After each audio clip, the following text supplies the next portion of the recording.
Hello, welcome back to another episode of Somewhere Between a Film and TV podcast. We're your hosts. I am Daniel Parr. And I'm Erwin Trejo. And number one, thank you so much for listening and watching. Number two, what are they going to do? They're going to like, comment, and subscribe. Please do. Erwin, I got a question for you. Oh. What? I like answers. Giving them or getting them? Taking them up. Okay. With the artist here, SZA, are you a fan? I ain't human. Like the music itself. Oh, do you yeah, like her music? I do. Yeah. Yes, I do like her music. Yeah. So, thank you for answering that in that way. So, what are we reviewing? Not SZA. No.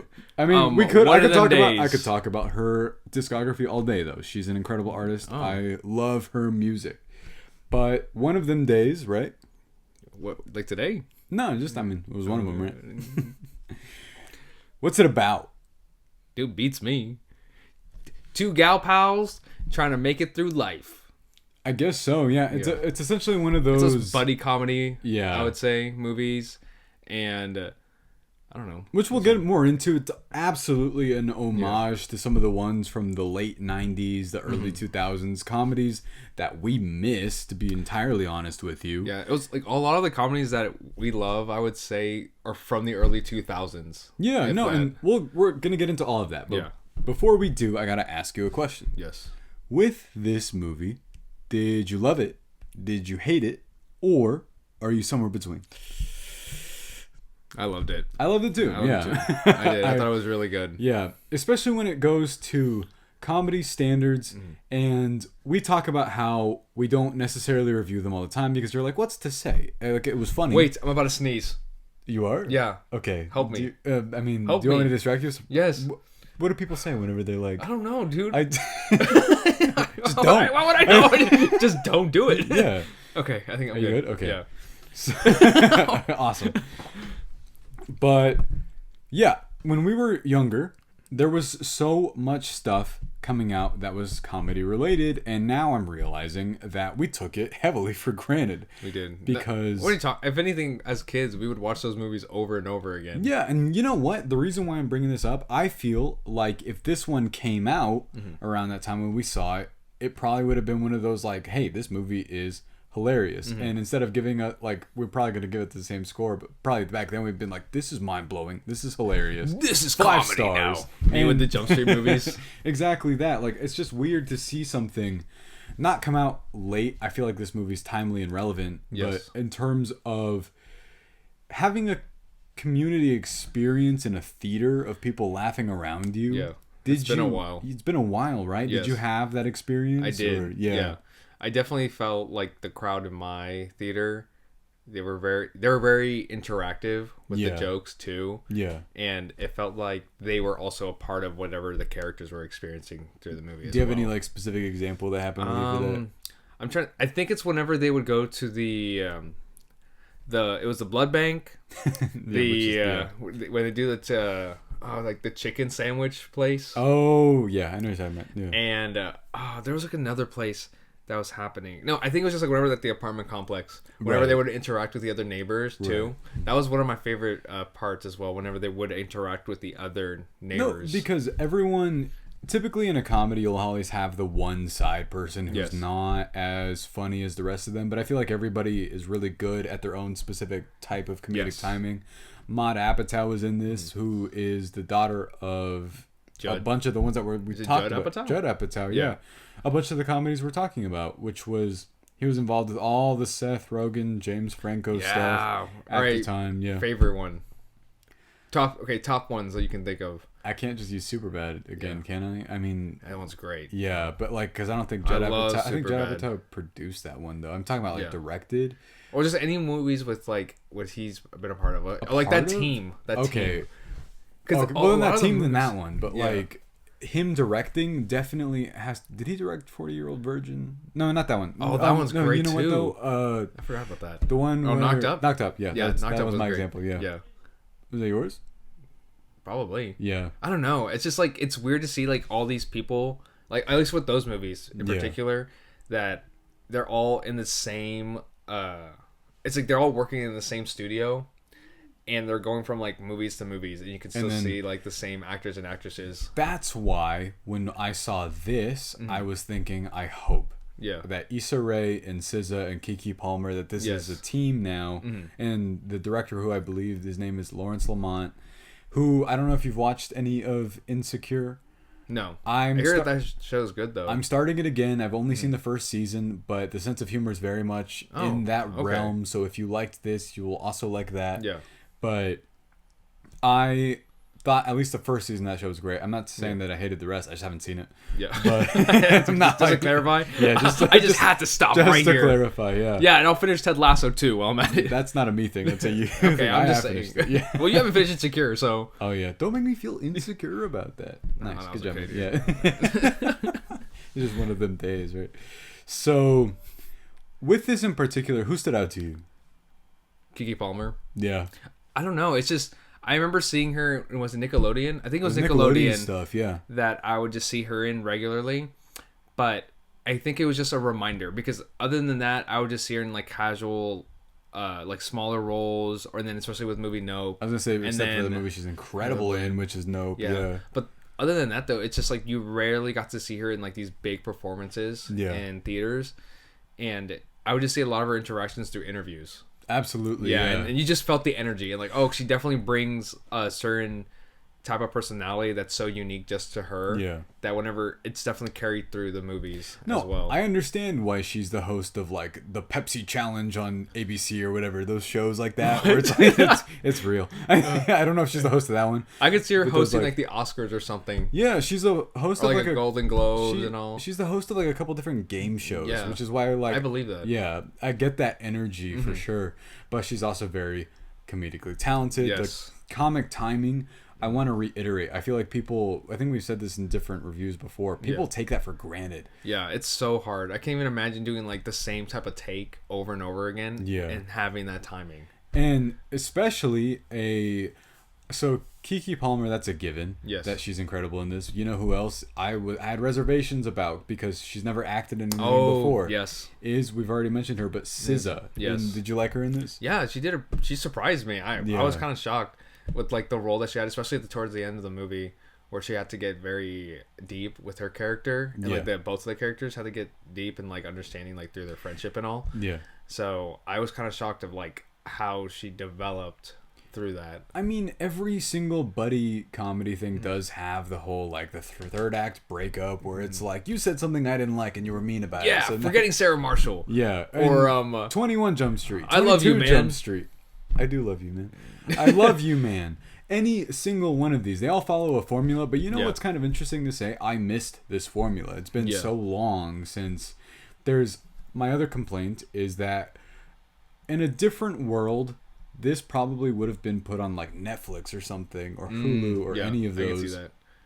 And the reason why I bring that up, I think of that one with Andy Samberg and Chris Milioti. Yes. Palm Springs. Yes. Yeah, it's amazing. Yeah. And it's only on Amazon, I think, right? Hulu. Oh, Hulu. Yeah. And that movie would have gotten way more attention if it would have been released. I want Andy Samberg just to be a big star. Him as well, yeah, because like he's so talented. But here's the thing about studio comedies that we're just gonna use this as like an outlet for me to complain about this. Yeah, there you go for it. Yeah.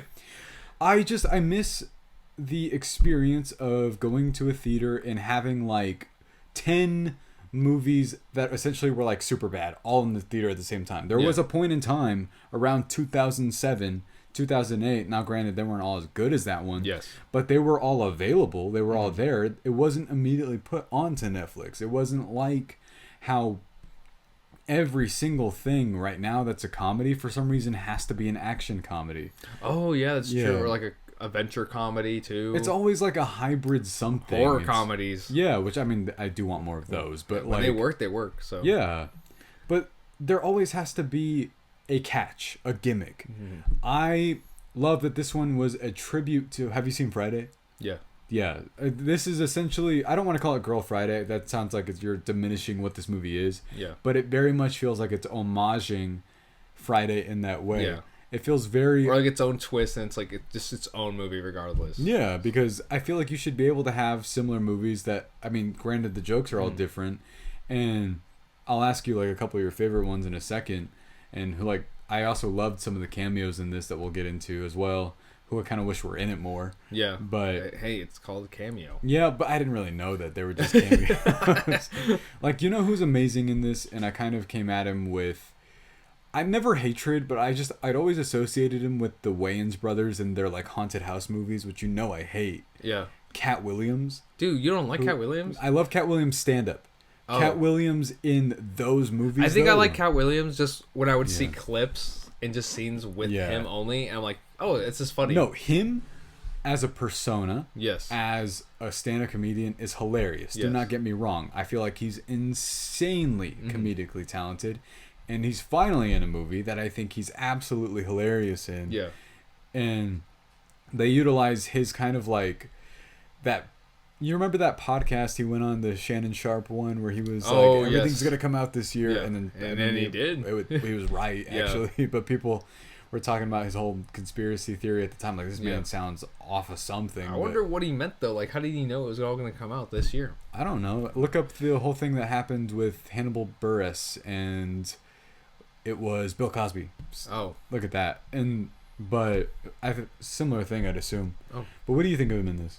Cat Williams? Yeah. Yeah, great. I mean, I didn't think he was gonna be in it as much. I thought he was gonna show up for one scene, and it was whenever they were gonna go do the loan interest thing. Yes, yeah. That one was funny too. I thought that was insanely funny. Yeah. I think what I loved about this movie too, it's just the flow of it. Yeah. Right, because there's a timer going on of them like trying to pay their bills and everything, and you don't really feel it until moments where anxiety induced where you're like, oh my god, like we need to get this done. Yeah. No, from a scripting standpoint, I do feel like this movie had a whole lot of improv in it, which is fine, especially when they're funny, because you can tell. I like at the end whenever they're like, oh, they moved on and did this with the titles at the end. I'm pretty sure some of those were bloopers. Yeah. At least I thought they were, because they seemed like they were having a good time.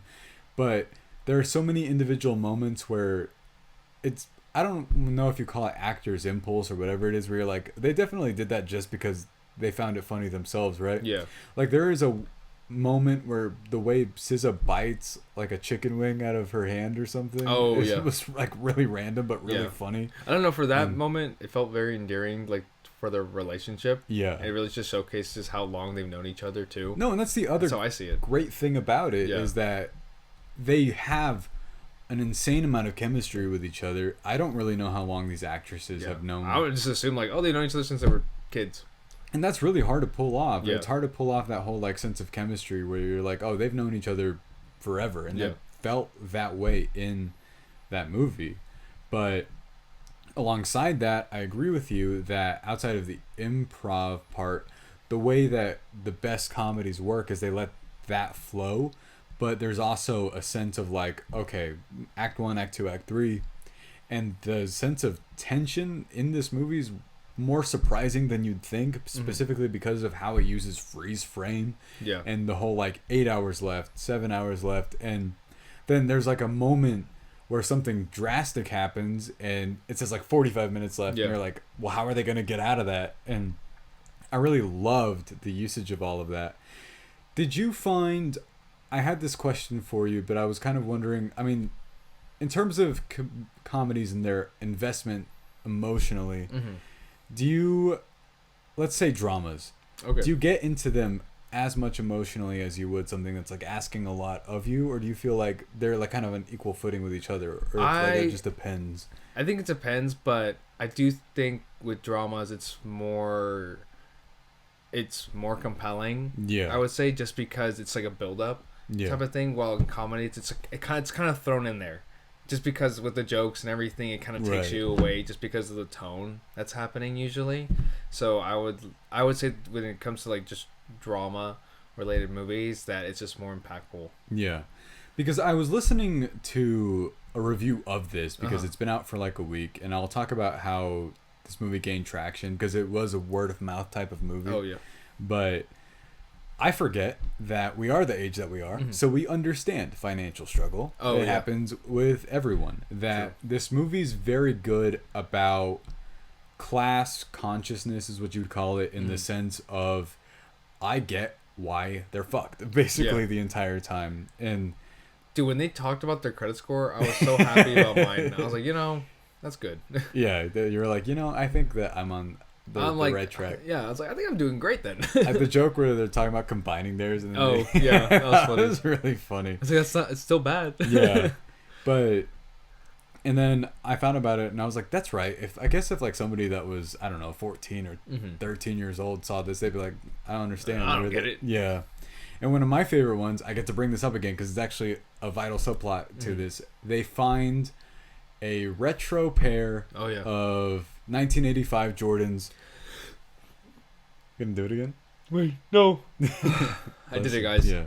I didn't sneeze. On the wiring, which is something that is it's supposed to symbolic, right? It's culturally significant. You would typically throw one of them up in the city that you lived in.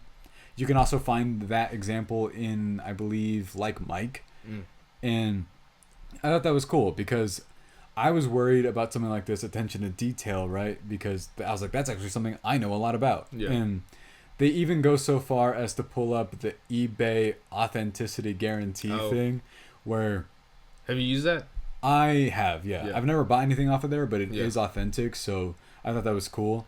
That, especially a 1985 pair, for retail, brand new, which is almost impossible, it would be about $35,000. $35,000? I'm being serious. For the whole, like, both shoes? Yeah. Oh, dang. But they'd have to be in pristine condition with the box and everything, which is, like, impossible. Yeah. But these have the wear and tear on them, and they're still worth, like, nearly $2,000, which is why when Lil Rel Howery, of all people, shows up... Yeah, that was awesome. Yeah, I was really happy about that. So I just think that this movie also had really great attention to detail in terms of the stuff it was wanting to either make a joke about or honor also. Yeah. Also, whenever Keke Palmer's character, she would go through the interview process, and those little subtle things that she would notice with the interviewer. Right, yeah. And just, like, them, like, having those connections, too. I think it really just shows a lot of, like, personality from her character. Yeah. And how little and, like, how impactful, like, these certain moments can have. No, because I think it's a whole sense of, like, I think that this movie is also good about showing sense of understanding between people. I like that she talked about how that she came from a similar upbringing, because you end up going through the same typical process in job interviews, basically. Yeah, and similar to what you brought up about financial struggle. Yeah, and so it's just very similar. Yeah, and then that's why I was like, that's right. We're at that age where I'm like, oh, these are characters our age, I think, right? Yeah. Yeah, so you're like, I kind of forget that we're now at that point. Yeah. But I also like that guy, I thought this joke was so funny. The boyfriend character in this. Oh my god. He was funny. He was so funny. Yeah. I think he's an idiot, but like... Oh, yeah. I mean, the fact that he just jumps to other people's homes. What is it? What would they call him? Like he's homeless. Oh, but the joke. I know exactly what you're talking about. Where the thing that made me laugh so hard is when they're like, "How does he afford shoes with what income?" Yeah, like, I thought was, or he invested the rent money to like the shirts. Yes, it's like super flammable. But I actually thought that there was going to be more of a joke with that when their thing gets set on fire, that he was going to try and put it out with his shirt, and then it would be set more on fire. I was actually surprised that did not happen. Yeah.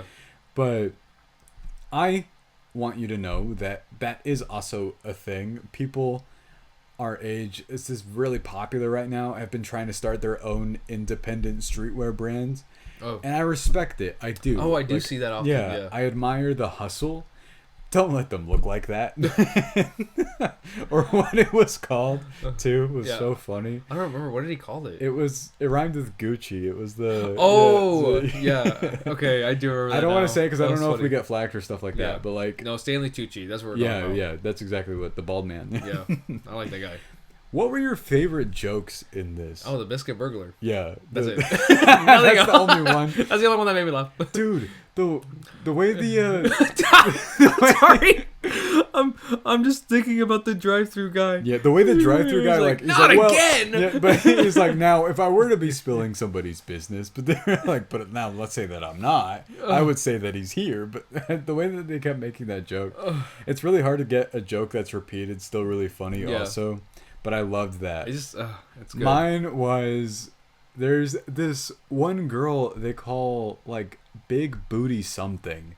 And dude, that's definitely a reference to Sexy Red. There's no other. No, it has to be. It has to be. But when they're talking about how they run into each other in a park, and he's like on a bicycle. Oh, eating ice cream. And then she's like, he's describing the story as like she twerked in his face so hard, but the face he makes, it was just hypnotized when he's like staring down. It's like, I mean, I understand, but like, what? It was. I just thought it was so funny, and like everybody's comedic talent here is like off the charts, I think. But that, and then also essentially a lot of Keke Palmer's reactions to things for me. Yeah. Her reactions were definitely like the audience's reactions, like what's going on. Yeah. If anything, I would say SZA. Yeah. I really wish she had more to do with her character. I feel like she got more to do at the very end. Yeah. To showcase a lot of like times where I cared more about her. Because throughout I cared more about what Keke was going for through. Sure. But SZA, it was just not till the very end. I mean, it's hard to say just because like SZA's, when it's her first film role. I was wondering if that was like, did they give her just enough to do that? I mean, she's great at what she does. Don't get me wrong. I do highly anticipate her doing something else, especially because she can act. Yeah, I think she wasn't Insecure. I know she has a song. Oh, okay. But I don't think she's ever in it, unless she has like a cameo or something. But because I was looking at her film roles, this is it. Like on IMDb, it's like a music video for the guy from Beef that's in it. The guy from Beef. There's so many guys in Beef. Not Stephen Yeun, but his brother. Oh, yeah. Yes. He's in that music video. Oh, if you look at IMDb, she's credited for that, but just music video stuff. But that as well, I kind of had the same thing, but only in the sense of I'm like, well, I'm starting to realize that I just assume that these characters are real people now. That I want more. Just because this world was just so grounded too. Yeah, it was grounded, but it was also just goofy enough that you're like. I think it got really goofy when the gang, like the whole gang. Came up, and I just felt like, all right, this is kind of getting goofy a bit. I didn't mind though. I thought it was funny. Did you like? She's barely in this, but like Maude Apatow, I thought it was. Yeah, I mean, she was there. I think she just showed up, so I didn't really think. I like what her jokes were, just in the sense of, it's not different class. Yeah, it's not malicious gentrification. Yeah. I think it was interesting how they played it as kind of. I mean, she's not really aware that what she's doing, but then the joke where she's selling her paintings and then she's like, she's like, how much is this? And then just spends whatever amount on it. I thought was really funny. But we can bring up a show we both love now because she's in this. Which one? Janelle James from Abbott Elementary. Oh, yes. Yeah. Yeah. I love Abbott Elementary. I do too. The principal from that show is in this.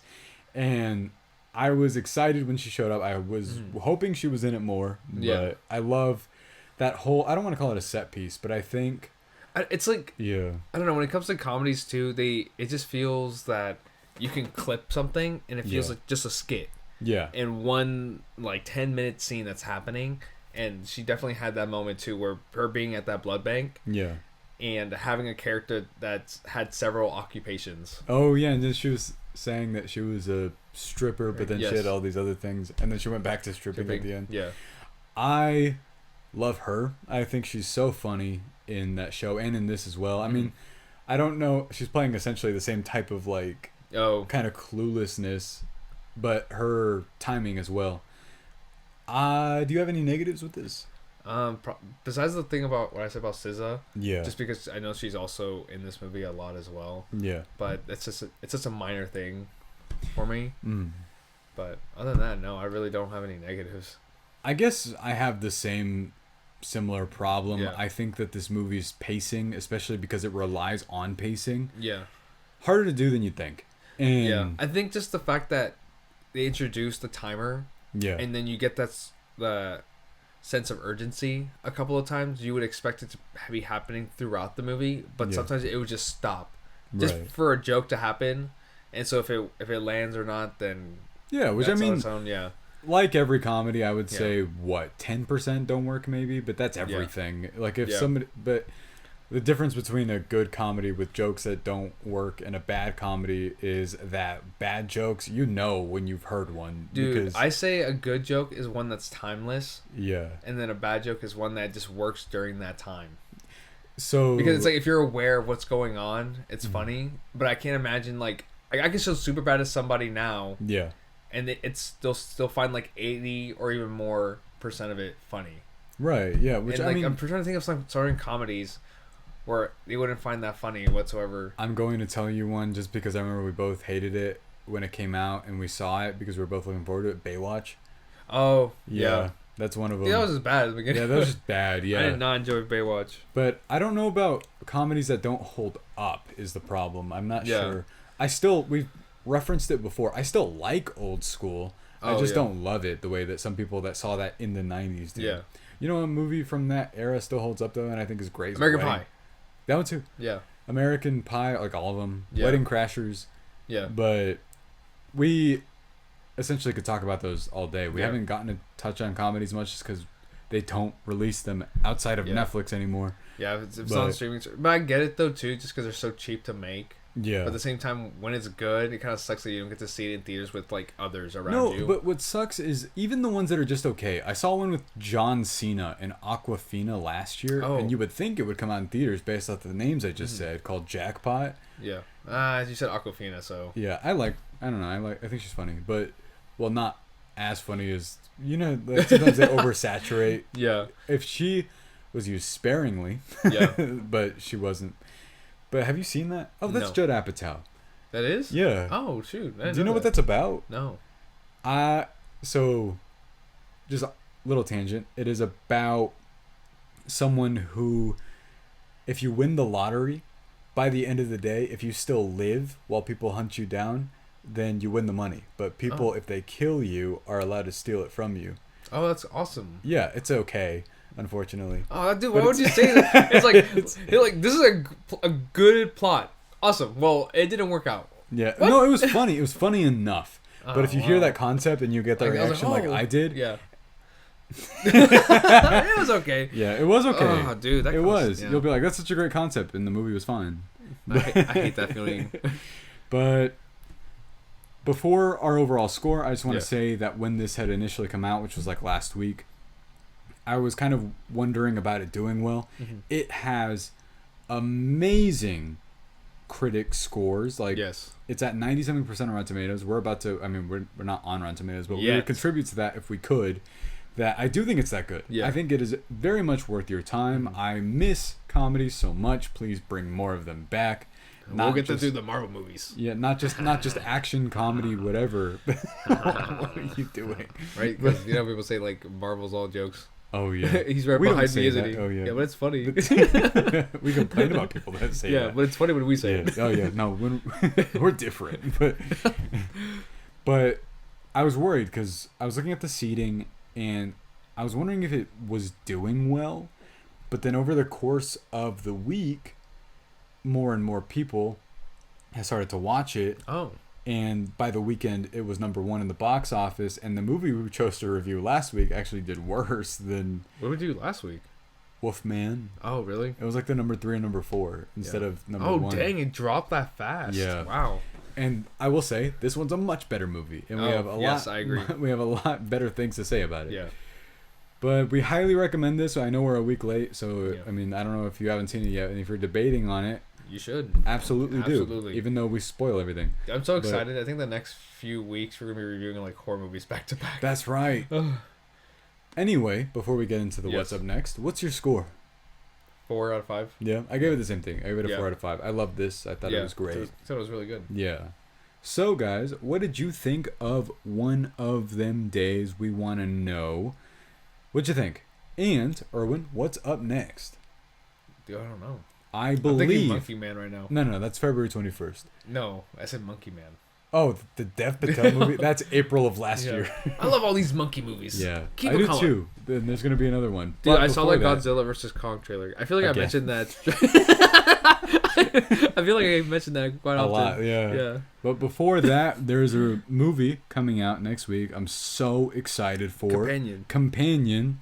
Directed by the guy who made Barbarian, which when that came out, Dude, Barbarian was great. Blew my mind, and still is not available on physical release at all. What? So, I know. What is it on? Like what VOD? Max, I think. Okay. Damn, which is insane, by the way. But thank you guys so much for listening and watching. What are they gonna do? They're gonna like, comment, and subscribe. Please do. We will see you next time.